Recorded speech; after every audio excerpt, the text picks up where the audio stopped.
Yung tinutukoy niyo po ba yung lagi niyong kinakwento sa akin nung bata ko?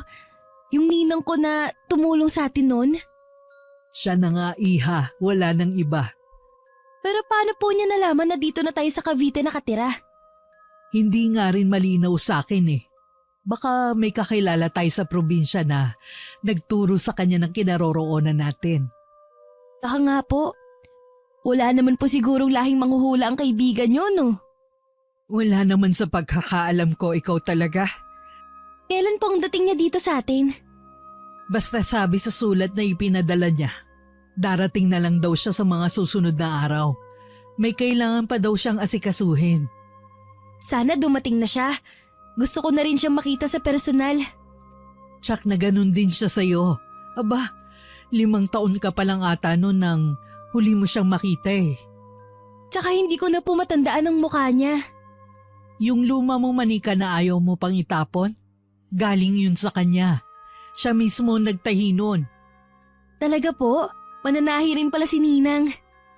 Aba oo, nung nasa probinsya pa tayo, yun ang trabaho niya. Maraming nagpapatahi sa kanya. Talaga po? Hanggang ngayon po kaya nagtatahi pa rin si Ninang? Hindi ko lang alam, pero malay natin yun pa rin ang ginagawa niya. Pumasok ako sa kwarto para kunin ang manikan sinasabi ni nanay. Binukod ko yun sa mga bago kong laruan noon.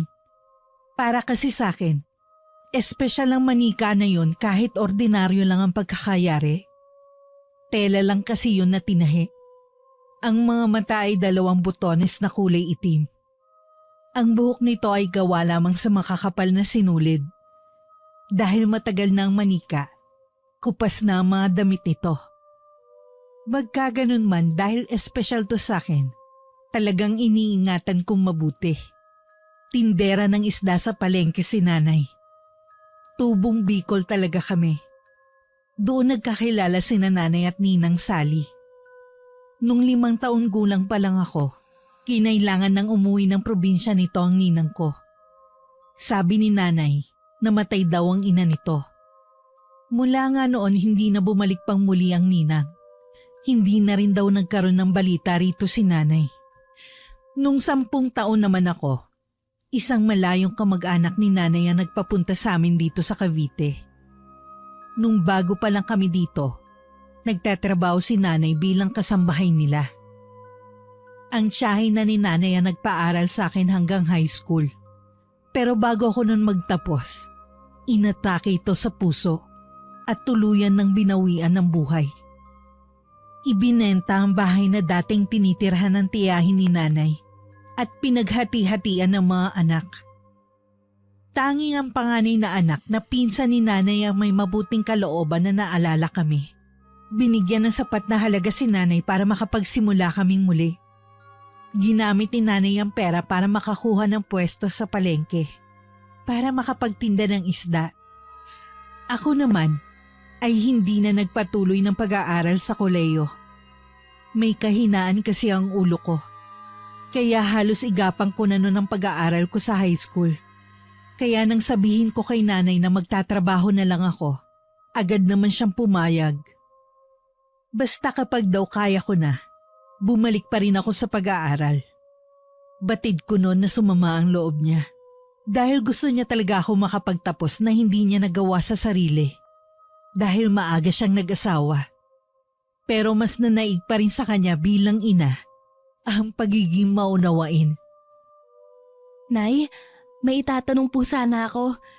Matagal ko nang gustong itanong to pero nag-aalangan lang ako na baka apektado pa rin kayo hanggang ngayon. Tungkol ba yan sa tatay mo? Sige lang, magtanong ka. Matagal na rin naman na nangyari yun eh. Tsaka, may karapatan ka naman na malaman kung ano ang nangyari sa kanya. Totoo ba na patay na si tatay? Oo, matagal na siyang patay. Bago pa man tayo pumunta rito. Akala ko po kasi sinabi niyo lang yun dahil galit kayo sa kanya. Alam kong nangungulila ka sa isang ama. Pero kahit kailan, hindi na pumasok sa isip ko na mag-asawa muli para maranasan mo ang magkaroon ng ama. Mas inaalala ko kasi ang kapakanan mo noon. Hindi ko lang po maiwasan na isipin na sana kasama pa natin si tatay. Sa kabila po na tayo lang dalawa, alam ko po na ginawa niyo lahat para mabuhay tayo sa marangal na paraan. Sa kabila ng ginawa ng ama mo noon, pinatawad ko pa rin siya.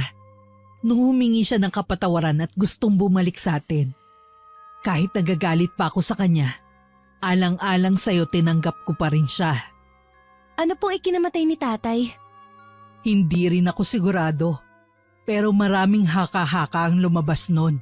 Sabi kinulam daw ang ama mo. Kulam? Totoo ba ang kulam? Marami bang kaaway si tatay?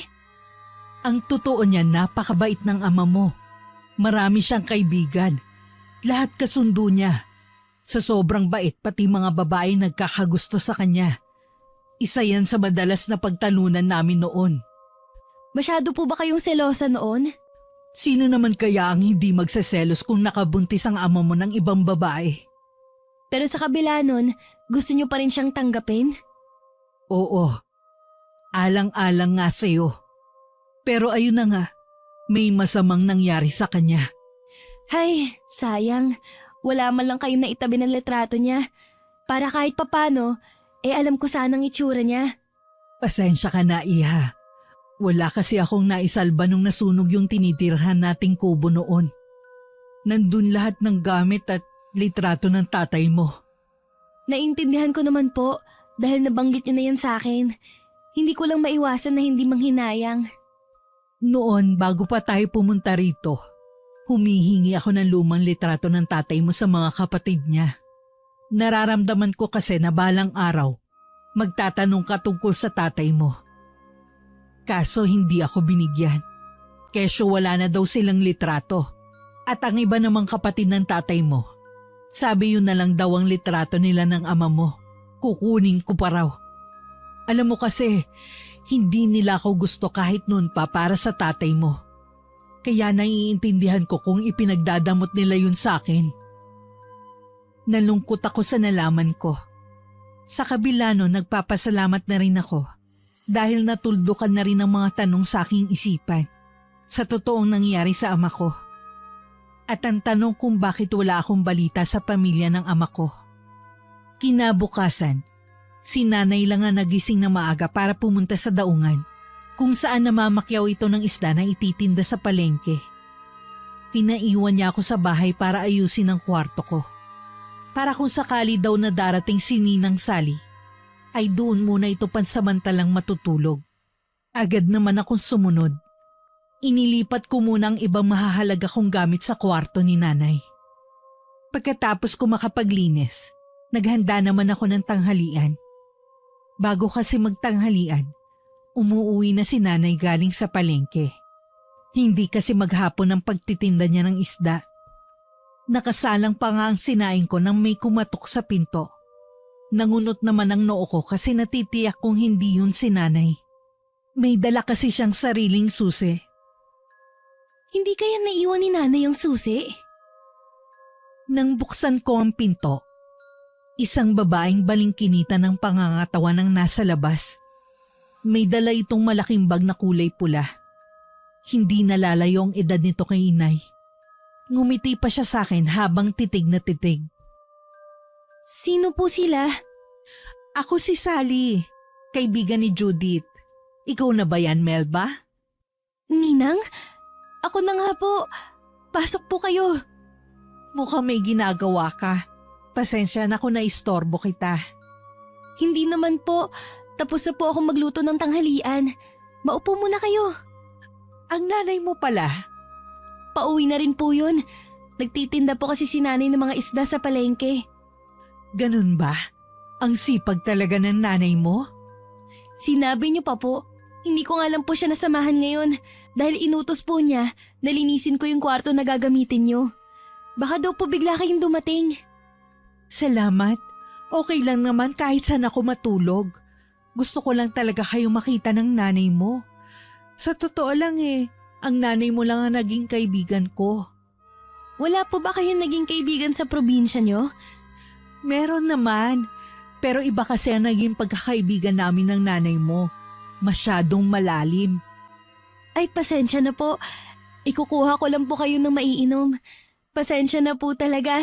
Nauna pa ang pakikipaghuntahan ko sa inyo. Ayos lang, kahit tubig na lang. Hindi rin kasi ako mahilig sa ibang inumin. Sige po, ikukuha ko lang kayo ng tubig. Sandali ko munang iniwan si Ninang sa may sala. Medyo natataranta pa ako.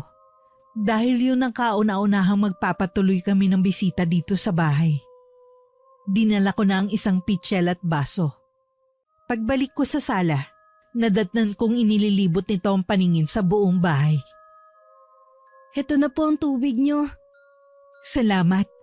Sa inyo na ba ang bahay na to? Hindi pa po namin tapos hulugan. Siguro po mga 2 taon na lang po.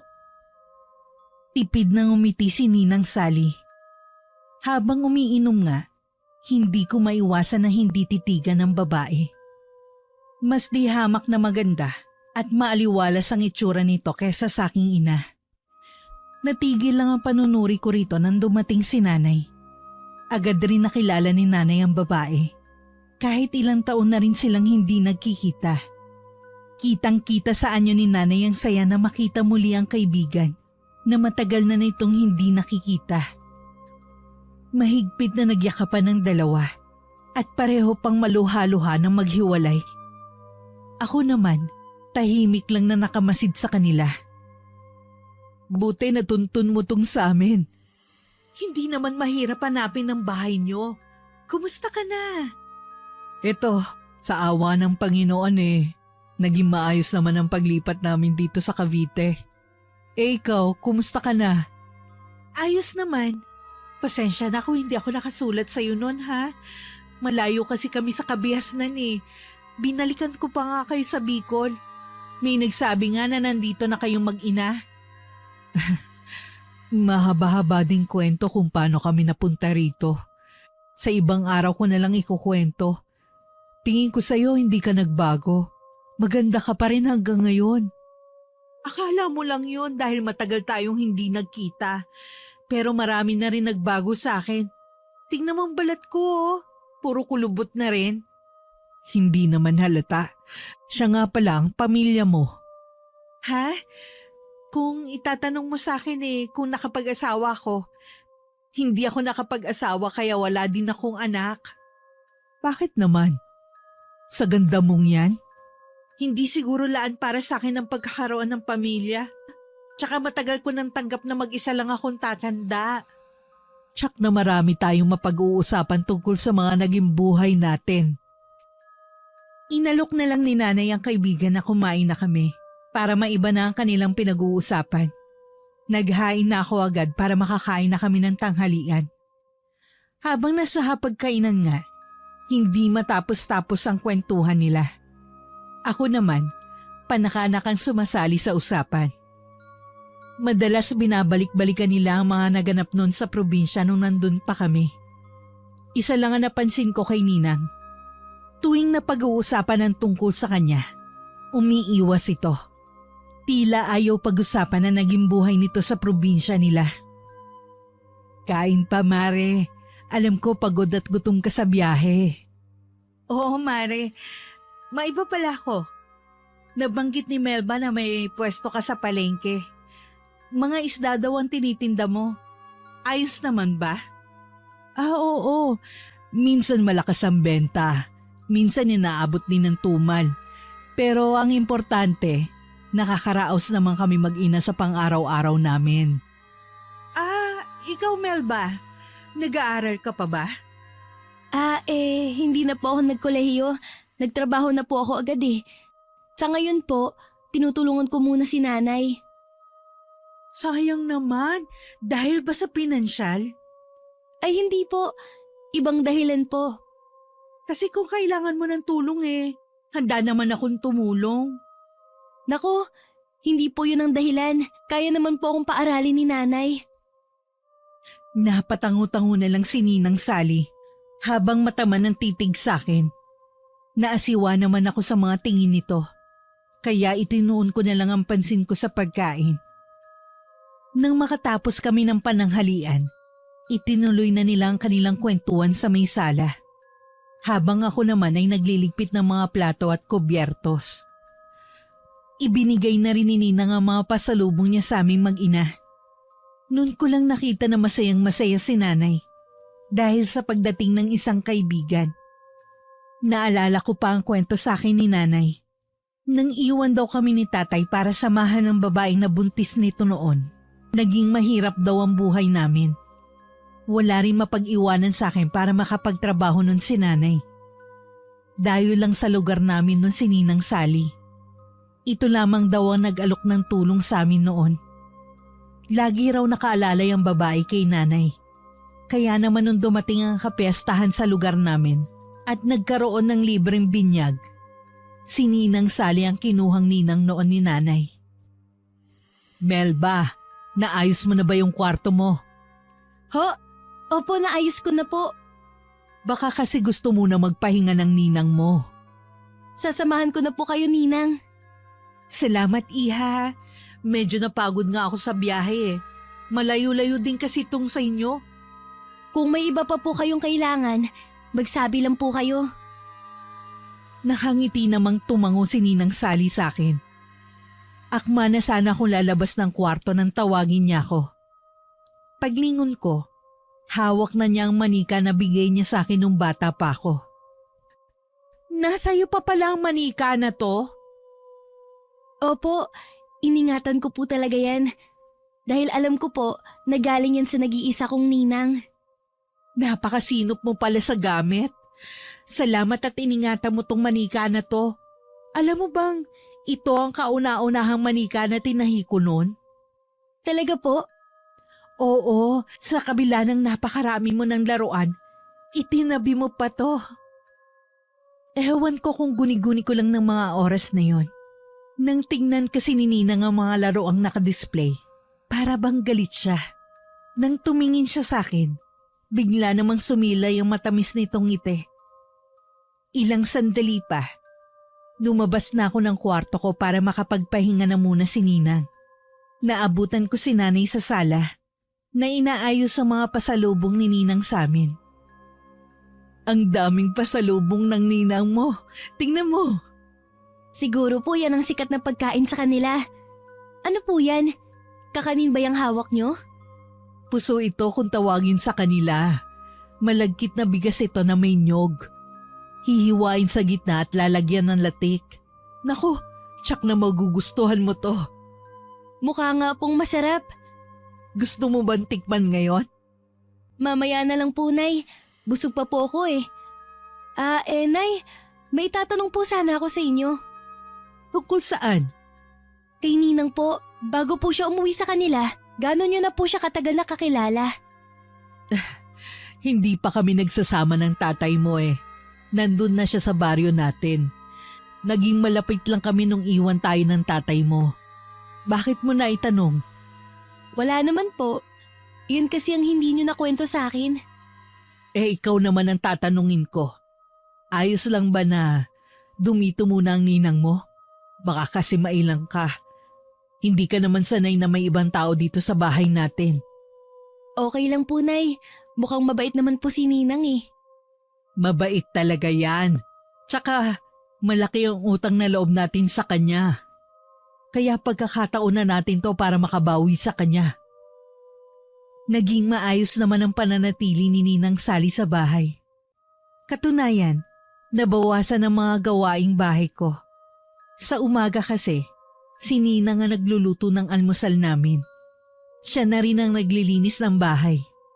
Minsan pag uwi namin galing sa palengke, nakalaban na rin siya para tuloy kami nagkaroon ng libreng kasambahay sa bahay namin. Minsan narinig kong sinabi ng nanay na hindi nito kailangan gawin ng mga gawaing bahay. Bisita umano ito sa bahay namin. Ngunit mapilit pa rin si Ninang. Siya na nga daw ang nakakaabala sa amin. Dapat lang daw nasuklian niya yon. Sa kabila ng kabutihang ipinapakita sa amin ni Ninang, hindi pa rin ako komportable sa presensya niya. Lalo't kapag nasa malapit lang siya. Hindi ko rin kasi maipaliwanag ang nararamdaman ko. Basta alam ko lang, may kakaiba kay Ninang na mahirap ipaliwanag. Minsang galing ako sa labas, naabutan ko sila ni nanay na ako ang pinag-uusapan. Halika anak, sumali ka sa aming kwentuhan. Tungkol po saan ang pinag-uusapan nyo? Nabanggit kasi ng ninang mo na dapat nga inuuna mo yung pag-aaral mo kaysa sa trabaho. Mas magiging maganda kasi ang kinabukasan mo kung nakapagtapos ka. Tsaka magandang trabaho rin ang mahahanap mo. Nay, napag-usapan na po natin to, di ba? Tsaka na lang po ako mag-aaral ulit. Kaya lang iha, sayang din kasi ang mga taon. Kaya sa susunod na pasukan gusto ko mag-enroll ka na ha? Napabuntong hininga na lang ako. Tingin ko kasi wala na akong pagpipilian pa. Para kasing buo na ang desisyon ni nanay dahil sa impluensya ng kaibigan. Nang sulyapan ko si Ninang Sally, nakangiti to sa akin. Hindi ko naman magawang gumanti ng ngiti. Dahil pakiwari ko, sinasaklawan na nito ang desisyon ko. Parang gusto kong makaramdam ng inis ng mga sandaling yun. Wala naman talaga akong tutol sa pag-aaral. Kaya lang gusto ko muna maging handa. Tsaka konting panahon lang naman ang hinihingi ko. Tumayo na ako at nagpaalam na papasok sa kwarto namin ni nanay. Bigla kasing bumigat ang pakiramdam ko ng mga oras na yun. Sa nakalipas na mga araw, marami pang pagbabago ang naganap sa bahay dahil sa impluensya ni Ninang Sally. Minsan lumabas ito at ang paalam ay may kailangan lang bilhin sa butika. Kinausap ko ng masinsinan si nanay tungkol sa kanya. Pansin ko lang, Nay. Para bang sininang na atang nasusunod sa bahay na to. Hindi naman sa ganun. Mungkahi lang naman ang sa kanya. Nakikita ko naman na okay. Hindi sinusunod ko lang. Tsaka kapakanan natin dalawang iniisip niya lagi. Sana po wag niyang kakalimutan na bisita lang siya dito sa bahay natin. Huwag ka nga magsasalita ng ganyan. Wala namang ginagawang masama ang ninang mo. Alam ko naman na nahihirapan ka makisama dahil hindi ka sanay na may ibang tao dito sa bahay. Pansamantala lang naman to Hindi naman habang buhay na nandito ang ninang mo. Pati po kasi kayo nagiging sunod-sunuran na lang sa mga sinasabi niya. Akala mo lang yan. Pero ako pa rin ang nasusunod sa bahay na to. Hindi na ako nakipagtalo pa kay nanay. Ang importante, nasabi ko na sa kanya ang napansin kong pagbabago sa bahay namin. Bahala na siya kung pakikinggan niya ako. Madalas din na naiiwan ako sa bahay at hindi na ako pinapasama sa pagtitinda sa palengke para daw may kasama si Ninang. Kapag nasa bahay lang ako, madalas naman nagkukulong si Ninang sa kwarto ko. Hindi rin ito nakikipag-usap sa akin. Minsan naghahapunan kami. Tinanong ako ng ninang ko tungkol sa pagpasok ko sa eskwelahan. Hindi pa po ako nagpapa-enroll Bakit naman? May babayaran ba? May pera pa ako dito. Hindi po yun ang dahilan. Wala pa po akong balak pumasok ngayong taon na to. Mas gusto ko po na magtrabaho muna para makaipon din. Sayang naman kasi ang isang taon. Tsaka baka lalo ka ng tamarin kung patatagalin mo pa. Kaya naman ng nanay mo na pag-aralin ka, sabi niya. Ayoko na po kasing iasa kay nanay ang pagpapaaral sa akin sa kolehiyo. Tsaka may iba pa po akong dahilan na hindi ko pwedeng sabihin. Obligasyon ng magulang na pag-aralin ng anak at… Hindi niyo po kasi ako naiintindihan. Nag-usap na po kami ni nanay dati.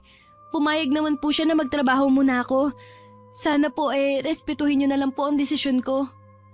Totoo ba ang sinabi ng anak mo, Judith? Oo. Basta kako babalik siya sa pag-aaral niya. Hindi mo siya dapat payagan. Dapat ikaw na susunod, hindi anak mo. Wala pa siya sa hustong gulang. Tama ang ninang mo, Melba. Mas mabuti kung mag-aaral ka muna. Pero Nay, may papasukan na po akong bagong trabaho sa palengke. Mag-uumpisa na po yun sa Lunes. Tsaka nag-usap na tayo dati, di ba? Pwede mo namang hindi yun pasukan. Pasensya na po kayo, Ninang. Hindi na po pwede. Tsaka yun na po ang desisyon ko. Hindi na po magbabago pa ang isip ko. Pareho silang natigilan sa huli kong sinabi. Nahuli ko pa ang biglang pagtalim ng mga mata ng ninang ko. At nang mapansin na nakatingin ako sa kanya, pilit itong nagpakawala ng ngiti sa amin ni nanay. Nung gabi na, habang inaayos ko ang higaan namin, kinausap muli ako ni nanay. Tingin ko anak tama ang sinabi ng ninang mo. Obligasyon kong papag-aralin ka. Alam ko naman po yun. Pero alam niyo naman na hindi maganda ang naging karanasan ko nung nag-aaral ako eh. Iba naman sa kolehiyo. Iba na ang mga magiging kaklase mo. Hindi mo naman kailangan magtrabaho. Makakapaghintay naman yan. Nay, sabi ko naman sa'yo babalik din ako sa pag-aaral. Gusto ko lang maging handa. At syempre, sasamantalahin ko na rin ang makaipon. Sige na nga, hindi na kita pipilitin pa. Basta wag mo lang kakalimutan ang usapan natin, ha? Opo, Nay. Salamat po. Naunawaan niyo rin ako. Araw ng linggo. Plano namin ni nanay na magsimba kaya niyaya niya si Ninang. Pero tumanggi ito. Sabi nito, masakit daw ang ulo kaya magpapahinga na lang muna. Nang makalabas kami ng bahay, tsaka lang ako nakahinga ng maluwag. Isa sa napansin ko, mula nang tumira sa amin si Ninang Sally. Para bang naging masikip na ang bahay sa amin. At parang laging maalinsangan ng loob. Ang kaibigan kong si Jonathan ang madalas kong masabihan ng mga problema at nangyayari sa bahay namin. Ito rin ang nagpasok sa akin sa trabaho sa palengke nang magpahanap ang amo nito ng tindera sa pwesto nito. Sa mga kwento mo pa lang, parang may mali sa ninang mo. Ewan ko lang ha. Yun lang ang palagay ko. Baka mali rin ako. Hindi ko pa naman siya kasi nakikita eh. Pakiramdam ko nga may kakaiba sa kanya na mahirap ipaliwanag. Dapat magdoble ingat kayo. Kahit pa sabihin na ninang mo siya, matagal na panahon na rin hindi nyo siya nakita, hindi ba? Sa loob ng ilang taon na yun, marami ang pwede nangyari sa kanya. Naisip ko nga na baka mali ang desisyon ni inay na patuluyan ng kaibigan niya sa bahay. Tsaka parang wala na rin balak umalis. Ha? Paano mo naman nasabi? Narinig ko lang nung nagkukwentuhan sila ni nanay. Alam mo, baka hindi magtagal maging problema pa ng nanay mo yung kaibigan niya. Ganun na nga kapag hindi niya tinigilan ng pakikialam sa amin ng nanay ko. Alam mo, ang dapat mong kausapin ng nanay mo, baka mahuli ang lahat. Naiiling si Jonathan sa sitwasyon namin sa bahay. Wala rin itong maisip na pwede kong gawin. Pareho din kami nang naiisip na baka kapag nagtagal pa ang ninang ko sa bahay namin, ito lang ang pagmulan namin ng away ng nanay ko. Kapag ginagabi ako sa pag-uwi, madalas akong ihatid ni Jonathan sa bahay bago ito umuwi sa kanila. May sarili kasi siyang motor, kaya ayos lang sa kanya kung gabi-gabi niya akong ihatid. Hindi pa ako nakakababa sa motor ni Jonathan.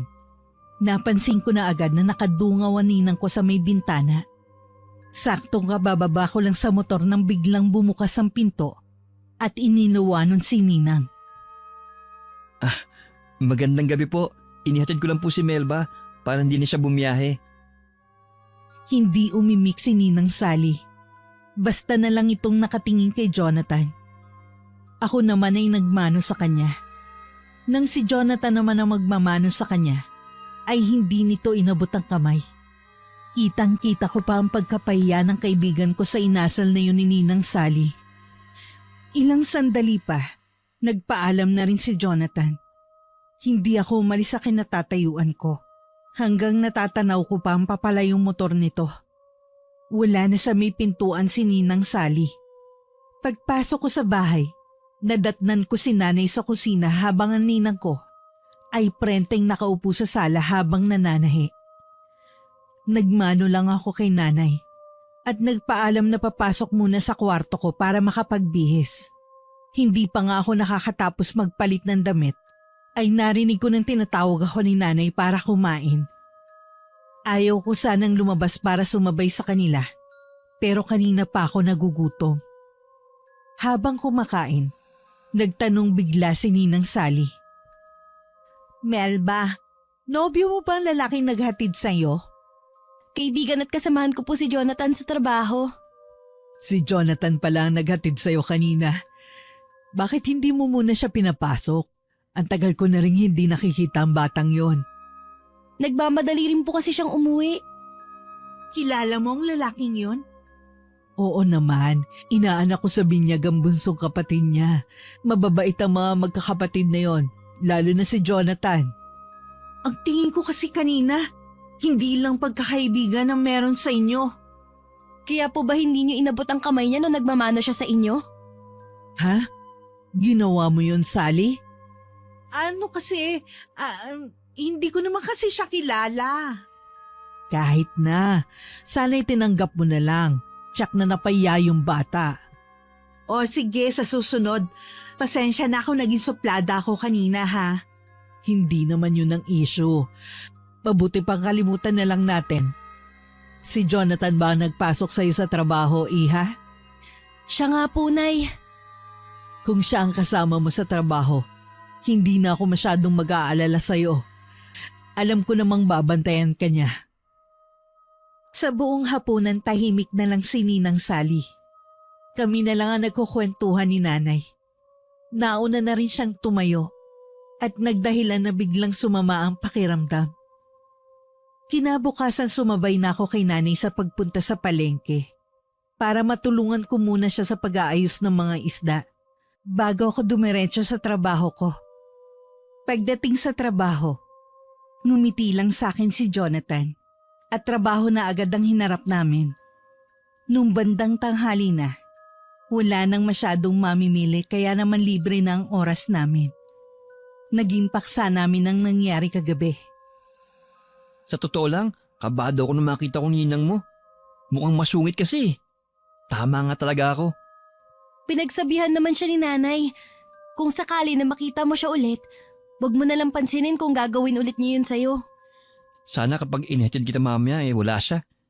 Dahil pa niya kasing nanay mo kung umaste. Isa pa nga yun eh. Alam mo, nung dumating siya sa bahay, okay naman sana. Kasi siya lahat ang gumagawa ng gawaing bahay pero sumusobra na siya. Pakiramdam ko, para kaming tau-tauhan ni Nanay sa sarili naming bahay. Hindi mo ba siya aalis? Hindi ko nga alam kung may plano pa siyang umalis eh. Kumukuha lang ako ng tiyempo para kausapin si Nanay. Nung gabi muli akong inihatid ni Jonathan sa bahay. Mabuti na lang hindi lumabas ng bahay si Ninang. Agad na rin umalis ang binata. Nadatnan ko ang Ninang sa sala. Lumapit ako para magmano sa kanya. Patalikod na sana ako nang tawagin ako ni Ninang Sally. Melba, teka lang. Kanina pala binahan kita ng ilang gamit para sa pagpasok mo sa eskwelahan. Po, bakit niyo po ako binilhan? Hindi pa naman po ako papasok. Sabi kasi ng nanay mo nagkausap na kayo. Nagkausap na nga po kami.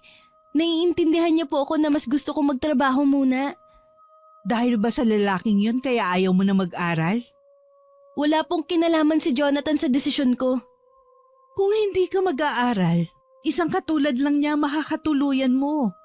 Isang kargador sa palengke. Ganun lang ba ang buhay na gusto mo? Hinusgahan niyo po agad si Jonathan kesyo sa palengke siya nagtatrabaho. Hindi niyo po siya kilala kaya sana, huwag niyo siyang pagsalitaan ng ganyan.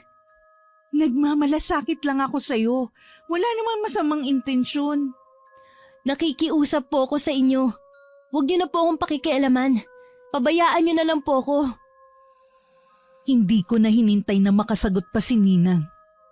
Agad na akong tumalikod sa kanya. Nagpupuyos kasi ang kalooban ko. At baka kung ano pang masabi ko, nalabag sa kagandahang asal na tinuro sa akin ni Nanay.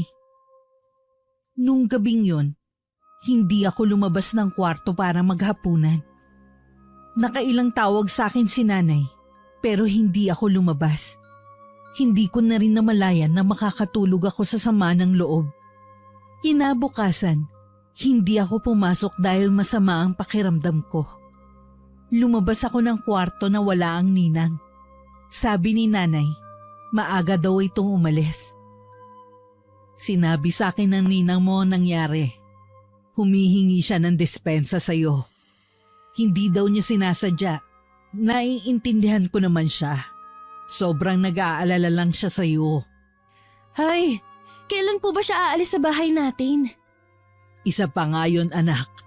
Nagsabi siya na wala na daw siyang mapupuntahan. Hindi na daw siya makakauwi sa probinsya nila. Wala po ba siyang kamag-anak na maaaring tuluyan muna? Anak, wala siyang kamag-anak na nandito. Tayo na lang ang pinuntahan niya dito. E di magtitiis na lang tayo sa pakikialam niya sa buhay natin? Kinausap ko na siya. Nangako naman siya na hindi na mangingialam. Nakakaawa nga siya kanina.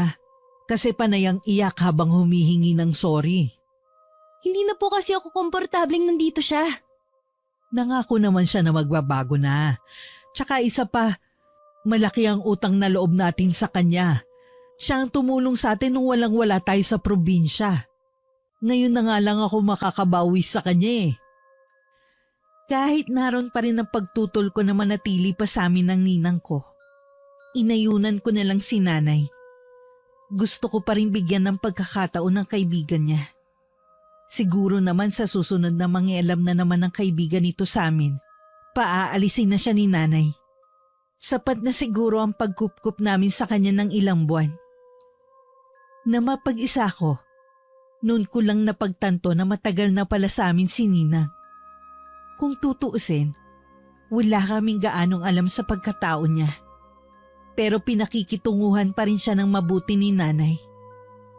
Lumabas muna ako ng kwarto namin. Napadaan ako sa kwarto ko dati na siyang ginagamit ngayon ni Nina.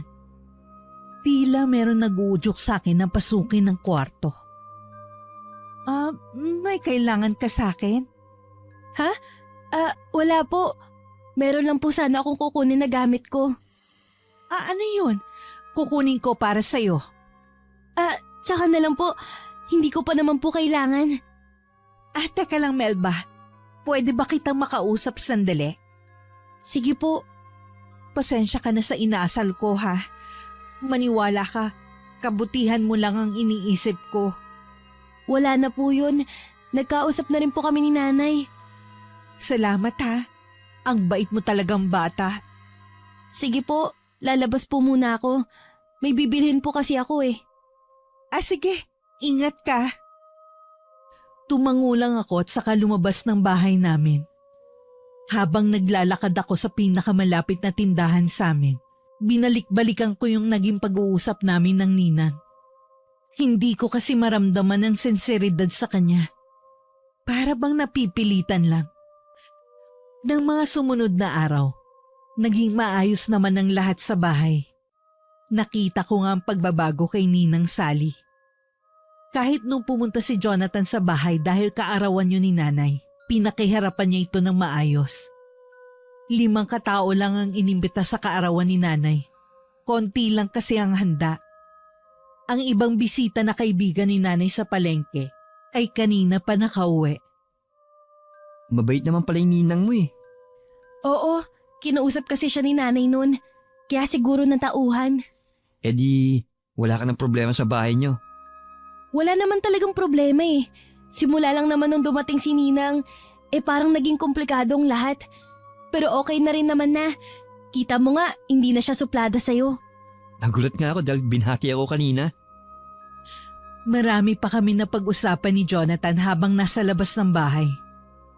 Nagpaalam kasi kami kina nanay na magpapahangin lang sandali. Ilang sandali pa. Nagpaalam na rin si Jonathan.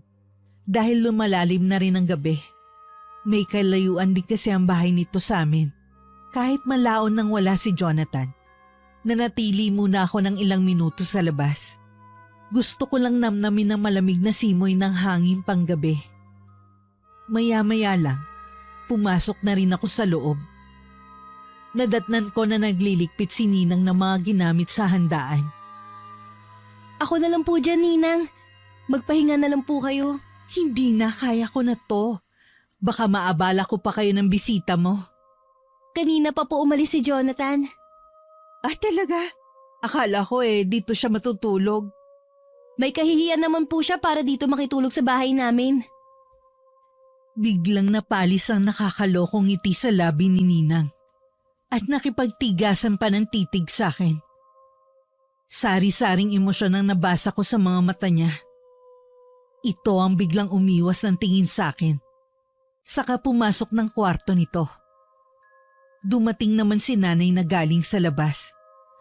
Ugali na kasi nitong ipakain sa mga asong gala ang mga tira-tirang pagkain sa bahay.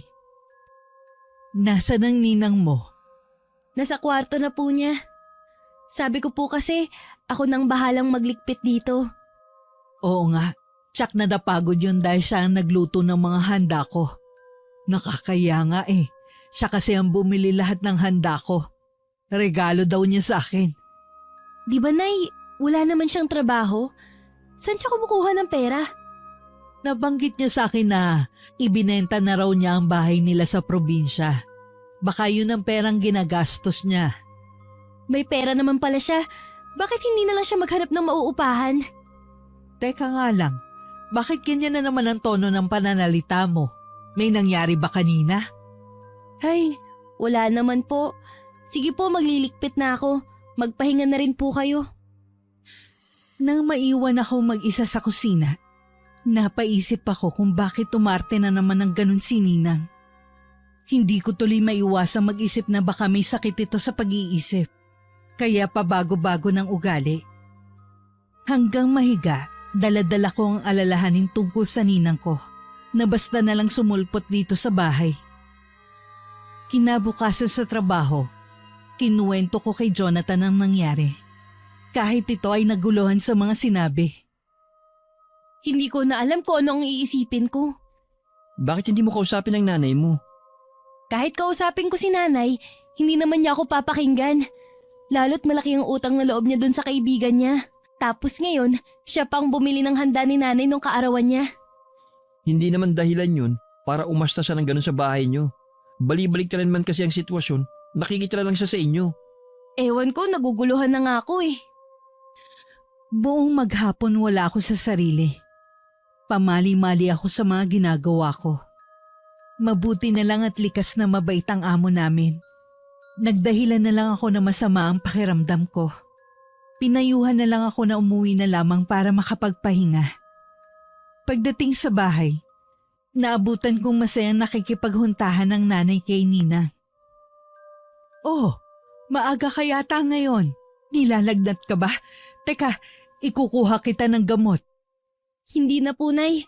Masakit lang naman ang ulo ko. Eh baka dahil sa panahon. Siguro nga po. Meron akong herbal dyan. Mabisa yun kesa iinom ka ng gamot. Hindi na po, Ninang. Yun na lang ang inumin mo, anak. Yung bibigay ng ninang mo. Subok ko na yon. Hindi na ako nakatanggi pa sa sinabi ni nanay. Si Ninang Sally naman nagmamadali na kinuha ang sinabi nitong herbal sa kwarto. At saka inabot sa akin. Pagkatapos ko magpasalamat, pumasok na ako sa kwarto namin ng aking ina. Pero inilapag ko lamang yung salamesita at hindi ininom. Sa nakalipas na mga araw, kapansin-pansin ang pagbabago sa aking ina.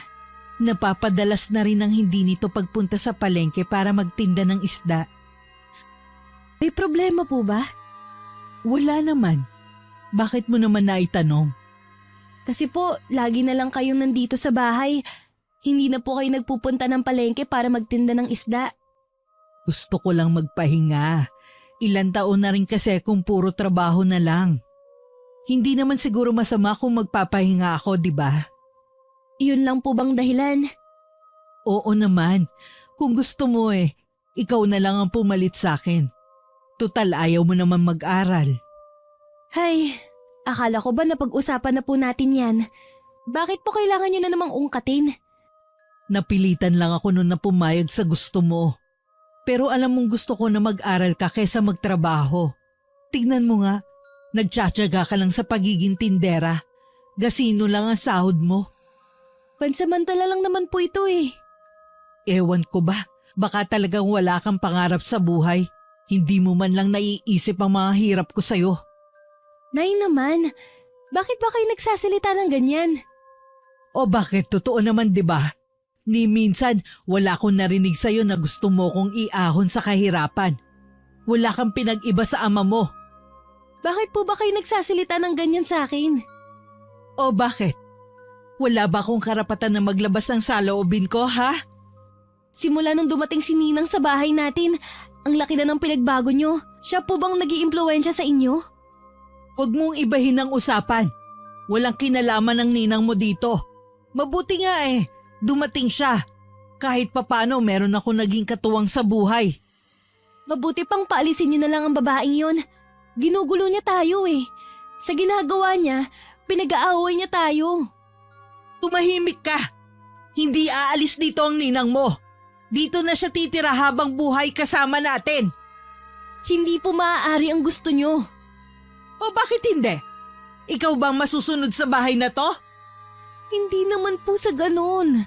Pero Nay, Pwede ba? Huwag mo kong daanin sa pag-iyak-iyak mo dyan. ngayon lang po kasi tayo nagtalo ng ganito. Kasalanan mo rin. Ang tigas kasi ng ulo mo. Bago pa ako mapahagulgol sa harapan ni inay, pumasok na lang ako sa kwarto namin.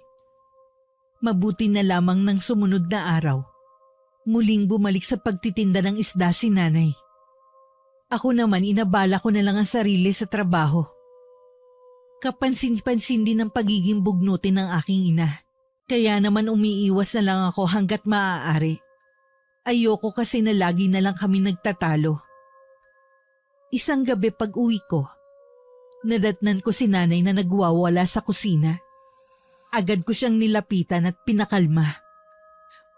Nay, ano po bang nangyayari sa inyo? May hinahanap kasi ako. Hindi ko makita-kita. Paano kasi wala nang kaayusan dito sa bahay? Ano po ba yun? Ako na lang pong maghahanap. Bakit ba ganito ang buhay natin? Wala naman pong masama sa klase ng pamumuhay natin. Sabi niyo pa nga dati, kahit mahirap tayo basta magkasama tayo lagi. Sinabi ko ba talaga yon? Opo. Niyakap ko na lang si nanay ng mahigpit habang umiiyak din. Hindi ko alam kung anong nangyayari sa kanya. Pero alam kong may mali. Nang kumalma si nanay, dinala ko siya sa kwarto namin. Dinalhan ko rin siya ng tubig. Nang kumalma na siya, saka ko siya kinausap. Ano po bang problema? May sakit po ba kayo? Wala, iha. Hindi ko alam kung bakit ako bigla na lang nakaramdam ng sobrang kalungkutan. Hindi naman ako dating ganito. Iyon na nga po eh. Meron po bang sinasabi sa inyo si Ninang? Wala naman. Sigurado po ba kayo? Alalahanin niyo po. Baka meron siyang sinasabi sa inyo. Hindi ko alam. Wala akong maalala. Mula lang naman na tumira siya dito sa atin, ang dami ng hindi magandang nangyayari. Huwag ka naman magsalita ng ganyan sa ninang mo. Ang laki ng utang na loob natin sa kanya. Puro na lang kayo utang na loob eh. Nung wala tayong makain at wala ring gustong magbigay sa atin kahit ka mag-anak pa natin, si Sally ang naroon para damayan tayo. Siguro naman po sa pagtigil niya dito sa atin ng ilang buwan, bayad na tayo sa utang na loob na sinasabi niyo. Anong gagawin mo? Papaalisin ko na po siya. Nakatapos na kaming maghapunan ni nanay ay hindi pa rin dumarating ang ninang ko. Sinabi ko na lang kay nanay na mauna na siyang magpahinga. At ako na nga lang ang maghihintay sa kaibigan nito. Habang naghihintay, palakas ng palakas ang kabog ng dibdib ko. Napatingin ako sa nakapinid na pinto ng kwarto ko. Humakbang ako papunta roon. At saka pinihit ang seradura. Hindi yun nakalak. Pumasok ako sa loob at binuhay ang ilaw. Maayos naman ang higaan at iba pang naroon. Maliban sa bag nito na nasa sahig lang, bahagya pa yung nakabukas. Dala ng kuryosidad, nilapitan ko yun at tinignan ng laman. May 3 manika sa loob at itim na libro. May mga kandila rin at karayong. Hinalukay ko pa ang laman nun. May mga litrato din sa loob. Nagitla pa ako nang makarinig ng tricycle na tumigil sa harapan ng bahay namin. Agad kong ibinalik ang bag sa sahig at saka lumabas ng kwarto. Nasa sala na ako nang pumasok si Ninang Sally. Oh, hinihintay mo ba ako? Oho, gusto ko po sana kayong makausap. Tungkol naman saan? Pasensya na po sa sasabihin ko. Pero sana umalis na po kayo sa bahay namin. Ha? May nagawa ba akong hindi mo nagustuhan? Sa totoo lang po, mula nung dumating kayo sa bahay namin, napapadalas na ang pagtatalo namin ni nanay. Pasensya na kung sa tingin mo nag-aaway kayo ng dahil sa akin. Ang gusto ko po, umalis na lang kayo dito sa bahay namin. Melba! Tulungan mo ako! Sabay kaming napalingon ni Ninang sa kwarto. Dahil sa malakas na sigaw ni nanay na may kasama pang pag-iyak. Sabay din kaming pumasok sa loob. Napasukan naming namimilipit sa sakit ng tiyan si nanay. Natataranta akong lumapit at hindi malaman kung paano siya hahawakan. Dadalhin ko na lang po kayo sa ospital. May gamot ako dito. Makakatulong yun sa nanay mo. Dahil sa pagkataranta at hindi ko malaman ang gagawin, hinayaan ko na lang si Ninang ang kumilos. Meron siyang pinainom kay nanay. Nang makainom, nakita kong unti-unti nang bumabalik sa dati ang kulay ni nanay. Hindi katulad kanina, para itong binabad sa suka. Ayos na po ba kayo, Nay? Medyo guminhawa ng pakiramdam ko. Dadalhin ko pa rin po kayo sa ospital bukas para malaman natin kung ano bang sakit ninyo. Sige, ikaw nang bahala. Magdamag kong binantayan si nanay. Pinakiramdaman ko din ang kabilang silid. Pakiramdam ko, may kung anong ginagawa si Ninang sa kwarto nito.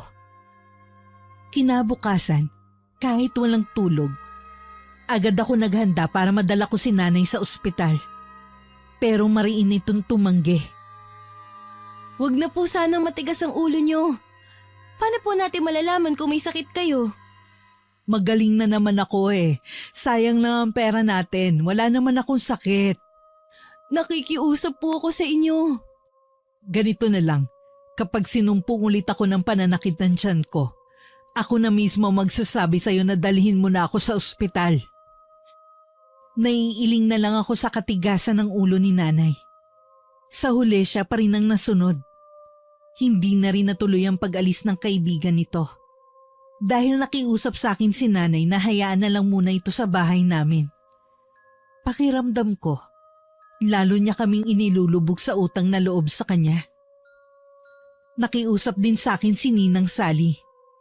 Aalis din daw siya kapag nakahanap na siya ng malilipatan. Kahit maliit lang ang bahay namin, pilit ko talagang iniiwasan na magkita kami ng ninang ko. Hindi rin ako sumasabay sa pagkain kapag nariyan siya. Ganun ba katindi ang galit mo sa akin? Nagulo po kasi kaming mag-ina mula nung dumating kayo. Hindi ko alam kung anong motibo nyo. Maniwala ka. Wala akong masamang motibo sa pagtira rito. Ang nanay mo lang talaga ang naging kaibigan ko. Kaya nga gusto ko siya. Gusto ko kayong dalawa na makasama. Kung talagang kaibigan ng turing nyo sa kanya, hindi nyo siya iimpluwensyahan sa masama. Wala akong alam sa sinasabi mo. Kahit ano pa pong sabihin nyo, hindi na ako naniniwala. Nawala ng tiwala ko sa ninang ko. Nawala na rin ang simpatya ko sa kanya. Parang gusto kong pagsisihan na tinanggap pa namin siya sa bahay. Kay Jonathan ko lang lahat sinasabi ang mga nangyayari sa bahay. Kung wala pa ako mapagsasabihan, malamang sumabog na ako. Sa mga kinukwento mo, parang hindi pangkaraniwan ang ninang mo. Pati ako nakakaramdam ng takot para sa inyong mag-ina. Sa tingin mo may masamang balak sa amin ng ninang ko? Maaring sa'yo, wala. Pero paano kung sa nanay mo? Anong gagawin ko? Paano ko maililigtas ang nanay ko? Huwag ka mag-alala. May kakilala ako na maaaring makatulong sa atin kung tama ang hinala ko. Dahil sa hindi matukoy na sakit, naratay si nanay sa higaan. Si Ninang na rin ang nag-aasikaso sa buong bahay, maging sa pag-aalaga sa nanay tuwing nasa trabaho ako. Dahil hindi nakakapagtinda si nanay ng isda sa palengke, naubos na rin ang perang nakatabi nito. Ako nang bahala sa nanay mo. Aalagaan ko siya habang nasa trabaho ka. Salamat po. Ganyan dapat maging mabait ka dahil wala namang ibang tutulong sa inyo kundi ako. Kaya nga po nagpapasalamat ako sa inyo dahil nandito kayo. Ano nga palang gusto mong ulam mamaya? Kahit ano na lang po. Nang makalabas ng bahay, saka ko lang pinakawalan ng mga luha ko. Kailangan ko kasing magpakita ng kabaitan sa kanya kung ayaw ko mapahamak lalo si nanay. Yun kasi ang kabilin-bilinan ni Jonathan. May hinala daw kasi siya na baka ang ninang ko ang nagbigay ng karamdaman sa nanay ko. Pagdating sa palengke, tila lumilipad ang isip ko. Parang laging sasabog ang dibdib ko sa matinding kaba at pag-aalala kay nanay. Hindi ka na ata natutulog. Mabuti pang magpahinga ka muna sa bodega. Sino ba naman ang makakatulog na mahimbing sa bahay? Naiintindihan ko. Kaya umidlip ka muna sa bodega. Alam naman ng amo natin kung anong pinagdadaanan mo eh. Gusto mo bang samahan kita? Pwede ba? Pakiramdam ko kasi kapag nasa 4 na sulok ako ng isang lugar, parang hindi ako makahinga. Para bang merong lihim na nagmamasid sa akin. Tandaan mo, lagi ako nandito para sa'yo. Kung hindi lang din ako nag-aalala din sa kalagayan ng nanay mo, ilalayo na kita sa inyo. Hay, kailan nga pala darating ang tulong na sinasabi mo? At sinong tutulong sa atin? Lola ko yung tinutukoy ko na tutulong sa atin. Kararating lang niya kanina galing bakasyon. Matatapos na rin ang problema mo. Mamaya, pupuntahan natin siya sa bahay nila. Malapit lang naman sila sa amin eh. Hay, salamat naman kung ganun. Gusto ko nang malaman ang sakit ni nanay. Nagpaalam kami sa amo namin kung pwedeng kalahating araw na lang ang ipapasok namin ni Jonathan. Pero sinabi nito na maaari na kaming umalis at buo pa rin ang sasahurin namin sa araw na yon. Batid di umano nito ang aking pinagdadaanan. Maiyak-iyak pa ako sa pagpapasalamat sa amo namin. Agad na kami nagtungo ni Jonathan sakay ng motor nito sa bahay ng kanyang lola. May 1 oras din kaming bumiyahe bago narating ang kanilang sityo. Pagdating sa bahay ng lola nito, isang dalagitang nagpatuloy sa amin. Pinaupo muna kami sa sala at doon na lang daw kami maghintay sa paglabas ng lola ni Jonathan. Isang magaling na albularyo ang lola ko. Ilan lang ang nakakalam nun dito. Pero kilala siya sa probinsya namin. Isang albularyo ang lola mo? Oo. Matutulungan niya tayo sa problema mo. Magtapat ka nga. Ano ba sa tingin mong sakit ni nanay? May palagay ako na kinukulam ang nanay mo. Ibig mong sabihin, mangkukulam ang ninang ko? Ganun na nga. Ang nanay ko may sabi na baka kulam ang sakit ang nanay mo. Base na rin sa kwento mo. Siya rin nagmungkahi na humingi tayo ng tulong sa lola ko. Akala ko wala nang nagmamalasakit kay nanay. Meron pa pala. Ang nanay mo. Lagi kasi pinaparamdam ni Ninang na siya lang ang pwede naming lapitan at wala nang iba. Disimula din niya kayong inilalayo sa mga tao. Kaya ganoon ang ginagawa niya. Mabuti na lang at nandyan ka. Huwag ka mag-alala. Magkasama nating lulutasin ang problema mo. Ayoko namang umalis na nasa ganyan kang kalagayan. Tuloy na talaga ang pag-alis mo? Kailan ang pagsakay mo ng barko? 2 linggo mula ngayon. Malapit na pala. Natigil ang aming pag-uusap nang dumating na ang lola ni Jonathan. Sa kwento niya sa akin, nasa 82 na daw ang lola nito. Pero nananatili pa rin maliksi at matalas pa rin mag-isip. Hindi pa naman namin sinasabi ang pakay namin. Alam na agad nito. Nakita ko ang larawan ng ninang mo na dinala rito ng apo ko nung isang araw. Mula sa pamilya ng mangkukulam ang babaeng nasa larawan. Kung ganun, mangkukulam nga talaga si Ninang. Malaking tulong na nakuhanan ninyo siya ng larawan. Hindi na ako mahihirapang makipag-ugnayan sa kanya. Siya po kayang nagbigay ng sakit sa nanay ko? Oo. Naaamoy ko ang damit ng nanay mo kasama ng larawan ng ninang mo. Gusto siyang pahirapan ng babaeng yon. Iba yung sayang nararamdaman niya tuwing nakikita ang paghihirap ng nanay mo. Ang inay ko! Kailangan ko na po umuwi. Mapanganib kung uuwi ka. Baka ikaw naman ang mapahamak. Nang tumungtong ang mga paa mo sa bahay ko, Alam na agad niya na hihingi ka sa akin ng tulong. Baka po kung anong gawin niya sa nanay ko. Huwag kang mag-alala. Hindi ko hahayaan na mapahamak ang nanay mo. Tatalunin ko ang babaeng yon. Mariin ang bawat katagang binigkas ni Lola Auring sa amin. Hindi ko alam, pero nagtiwala agad ako sa mga sinabi niya. Naghintay lang kami sa sala habang nagkulong sa silid nito si Lola Auring. Hindi na rin kami pinayagan na lumabas ng bahay nito. Habang magkatabi kaming nakaupo sa mahabang upuan, hawak ni Jonathan ang kamay ko. Sa bahay, nagngingit-ngit naman sa galit si Ninang Sally. Halos maglabasan na ang ugat niya sa noo at leeg.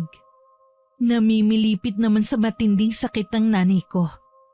Dinatawag niya ng paulit-ulit ang pangalan ko. Melba, nasan ka anak? Hindi ka na babalikan ng anak mo.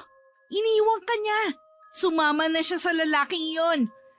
Hindi totoo yan. Mahal ako ng anak ko. Yan ang hindi totoo. Walang nagmamahal sa'yo kahit noon pa. Ngayon, ang anak mo naman ang nawala sa'yo. Bakit mo sinasabi yan sa akin? Akala ko ba kaibigan kita? Sinasabi ko lang sa'yo ang totoo. Para huwag ka nang umasa. Nauuwian ka pa ng anak na kinalingan mo sa mahabang panahon. Nakikiusap ako sa'yo. Hanapin mo ang anak ko. Bakit mo pa siya hinahanap? Nandito naman ako.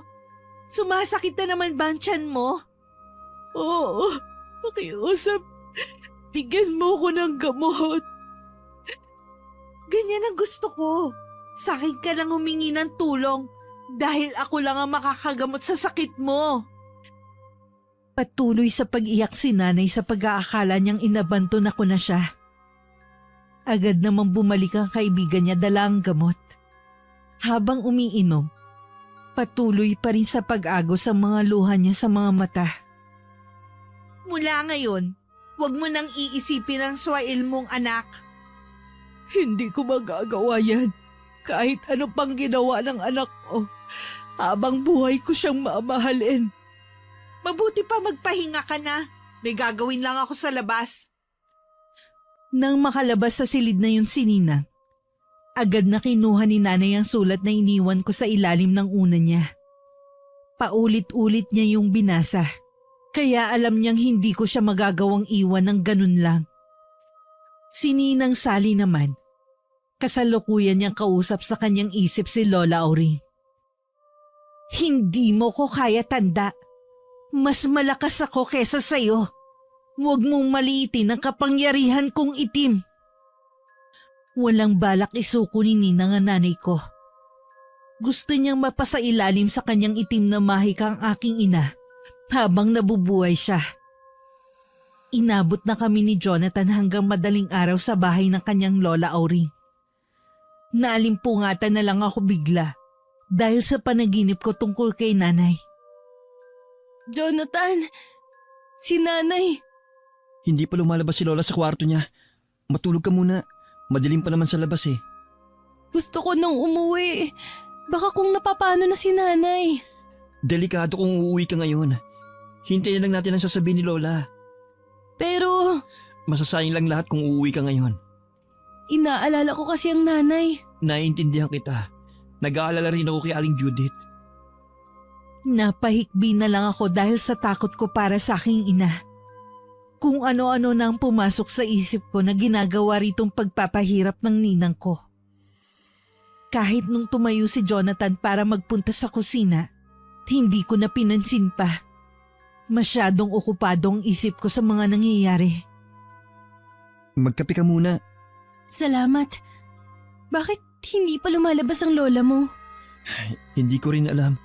Sa totoo lang, ito ang kauna-unahang pagkakataon na lumapit ako kay Lola para humingi ng tulong. Madalas ibang taong lumalapit sa kanya para humingi ng tulong. Hindi kasi ako naniniwala dati. Kahit ako man. Pero ipinagtapat sa akin ni nanay na kulam daw ang kinamatay ni tatay noon. Hindi ko tuloy maiwasan na baka may kinalaman si Ninang sa nangyari sa kanya. Sabay kami napatingin sa nakapinid na pinto nang bumukas yun. At lumabas si Lola Ori. Hapong-hapo ang itsura nito. Agad naman akong lumapit sa kanya at sakay nalalayan na maupo sa katapat naming upuan. Masyadong malakas ang kapangyarihan ng babaeng yon. Pero hindi niya rin ako matatalo. Ibig po bang sabihin, ligtas na ang nanay ko? Oo, maaari mo na siyang puntahan. Salamat po, Lola Auring. Agad na rin kaming umuwi ni Jonathan.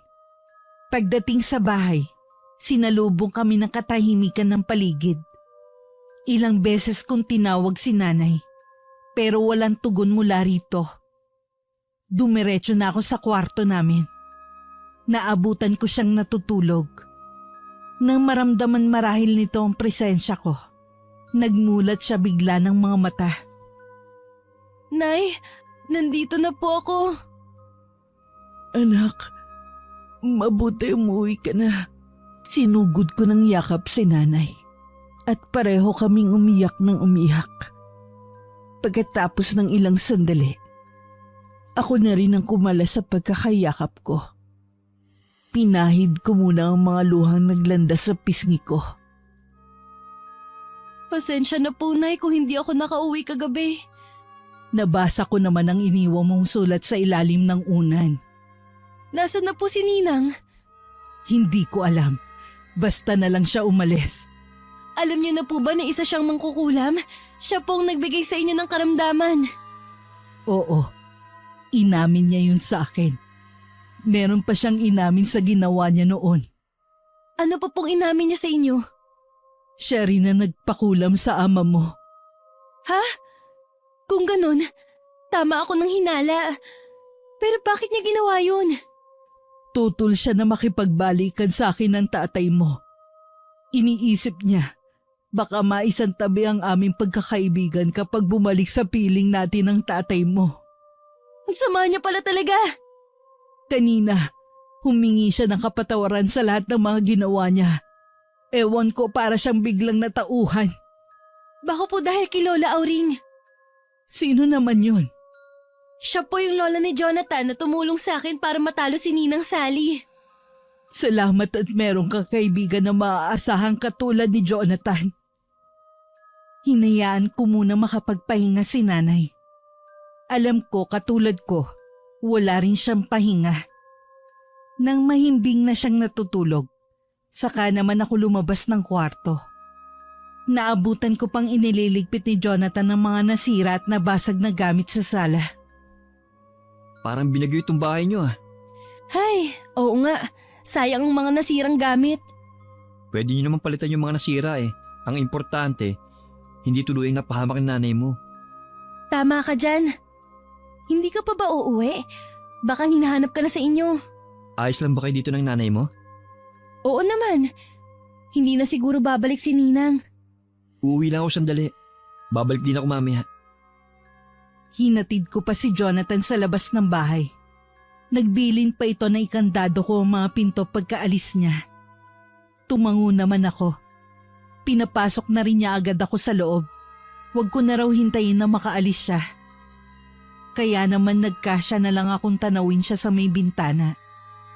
Kumaway pa to sa akin bago pa harurot na pinaandar ang motor. Nang hindi ko na matanaw ang motor niya, binalikan ko ang paglilinis ko. Mabuti na lang may mga natira pang pagkain, kaya hindi ko na kailangan lumabas para bumili. Nang magising si nanay, inalalayan ko siyang magtungo sa kusina para sabay na kaming kumain ng tanghalian. Alam mo, sa kabilang banda, naaawa pa rin ako sa ninang mo. Bakit naman po? Kasi ramdam ko yung matindi niyang kalungkutan. Para bang may kulang sa kanya. At yun na nag-udyok sa kanya para gawin ang kasamaang yun. Hindi pa rin sapat na dahilan yun para kulamin niya si tatay. Tapos kayo. Dahil sa kanya, maaga akong naulila sa ama. Galit pa rin ako sa ginawa niya sa tatay mo. Sabi pa nga niya, wala naman daw siyang balak na patayin ako. Yung pahirapan ka sa sakit, para ka na rin yung pinapatay ng paunti-unti. Hindi ko siya mapapatawad. Noong araw na yon, Inilabas ko sa kwarto ko ang naiwang gamit nito. Meron pa dun sa tingin ko ay ginagamit din ito sa pangungulam. Binigay ko yun kay Jonathan nung bumalik ito kinahapunan. Ibibigay daw niya yun sa lola niya. Si Lola Oring na lang ang bahalang sumira sa mga yan. Mahirap kasi kung pakikialaman natin. Sa wakas, babalik na rin sa dati ang buhay namin ni nanay. Hindi ko akalain ng pagbisita ng ninang ko na ilang taon din namin hindi nakita, magdadala lang pala sa amin ng problema. Naroon pa rin ang pangamba sa akin. Pero ilang araw na rin naman ang nakakalipas. Hindi na nagpakita si Ninang Sally sa amin. Bumalik na rin sa pagtitinda ng isda si nanay. Ayaw ko pa sana siyang payagan. Pero sabi niya naiinip na to sa bahay. Ako naman balak na rin umalis sa pinapasukan ko kapag nakaalis na si Jonathan. Seaman kasi ang ama nito. At gusto nito na sumunod sa yapak niya ang anak. Saktong 2 linggo na ang nakakalipas. Tuluyan na naging panatag ang loob namin ni nanay. Pero isang umaga, dumating si nanay na balisa at takot na takot. O nay, bakit ang aga niyo umuwi? Melba! Nakita ko ang ninang mo. Kinausap niya ako. Anong pong sabi niya? Gusto niyang bumalik dito sa bahay. Kalimutan na lang daw natin ang nangyari. Humihingi rin siya ng kapatawaran.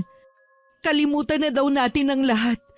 Nang hindi ako pumayag, nagbanta siya. Natatakot ako. Baka kung anong gawin niya sa atin. Hindi na po niya tayo magagawang saktan. Huwag po kayong matakot. Sana nga anak, noon ko lang siya nakita ng ganon. Nanlilisik talaga ang mga mata niya. Nakakatakot siya. Yumakap pa si nanay sa akin. Ramdam ko ang matinding takot sa kanya. Nang hawakan ko ang kamay niya, napakalamig nito. Nakakaramdam din ako ng takot ng mga sandaling yon. Pilit ko lang nilalabanan dahil kailangan ko magpakatatag para hindi panghinaan ng loob si nanay. Sa ilang taon, sa isa't isa lang kami kumukuha ng lakas ng loob. Kinabukasan, hindi muna ako pumasok. Nung gabi naman bisita namin si Jonathan. Nagtataka kasi ito kung bakit hindi ako pumasok sa trabaho. Agad kong kinuwento ang sinabi sa akin ni nanay. Ayaw niya talaga kayong lubayan. Ano pa bang gusto niya? Gusto niyang bumalik na parang walang nangyari. Iniisip ko, inalis na natin sa bahay niyo yung mga gamit niya para mawala na siya ng koneksyon sa inyo. Teka, may titignan lang ako.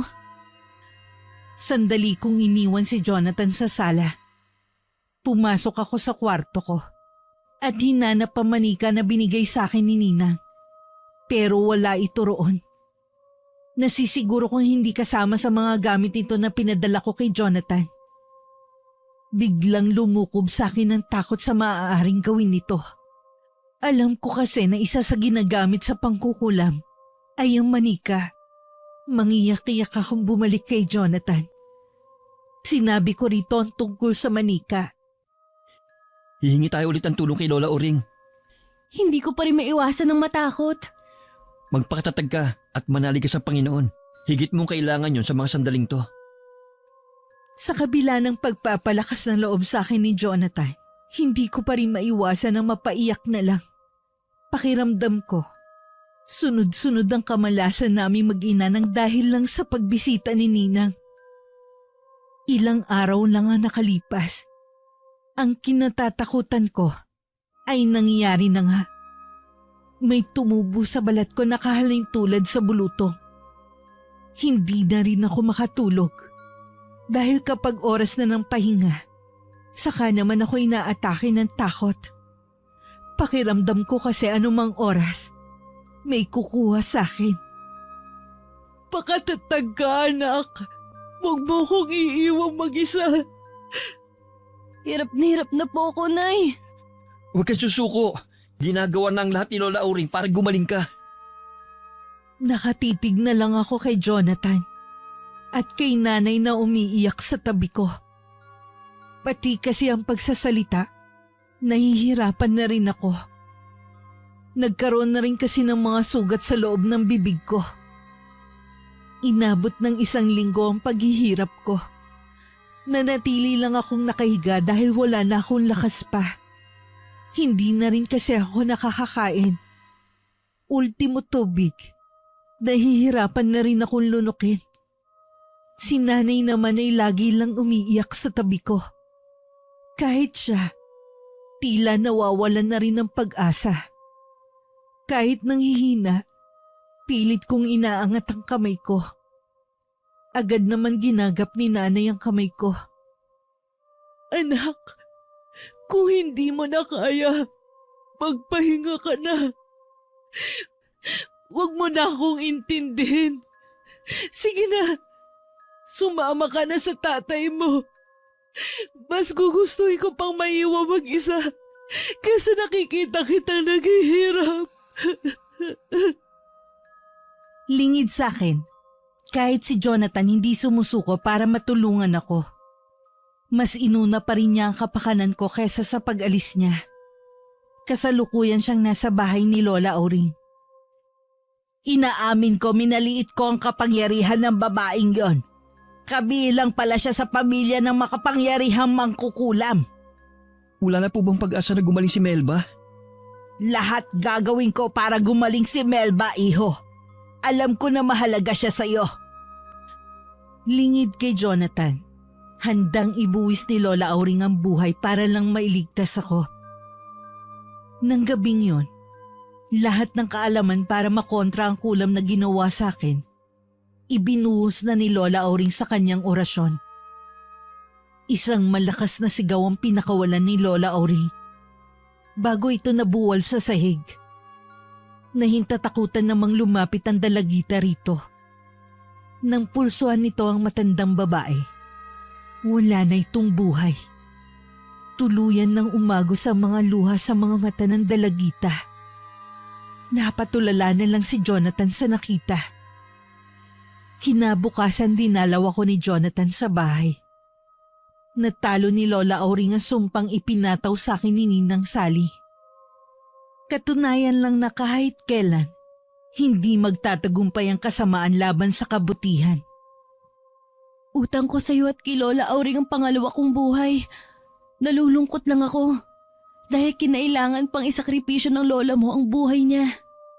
Maligaya siya sa ginawa niya. Alam ko, asan man siya ngayon, masaya na siya. Oh Jonathan, nandyan ka pala iho. Salamat nga pala sa mga tulong mo ha. Wala po yun. Basta para sa inyo ni Melba. Nagpapasalamat din ako sa lola mo. Sayang nga lang, hindi kami nabigyan ng pagkakataon na magkaharap pa. Mula nang natalo si Ninang Sally, nawalan na rin kami ng balita rito. May mga pagkakataon pa rin na pinamamahayan ng takot ang dibdib namin ni nanay. Lagi lang kami nagdadasal ng taimtim para malabanan ang takot na umiiral sa amin. Alam kasi namin na yun ang pinakamabisang pangontra para hindi na muli kami mapasailalim ng itim na mahika. Mahirap man ang pinagdaanan namin ni nanay. Ang karanasan na yun ang lalong nagpatibay sa aming relasyon bilang mag-ina. Lalo rin itong pinagtibay ang aming pananampalataya. Wakas. Yung tinutukoy niyo po ba yung lagi niyong kinakwento sa akin nung bata ko? Yung ninang ko na tumulong sa atin noon?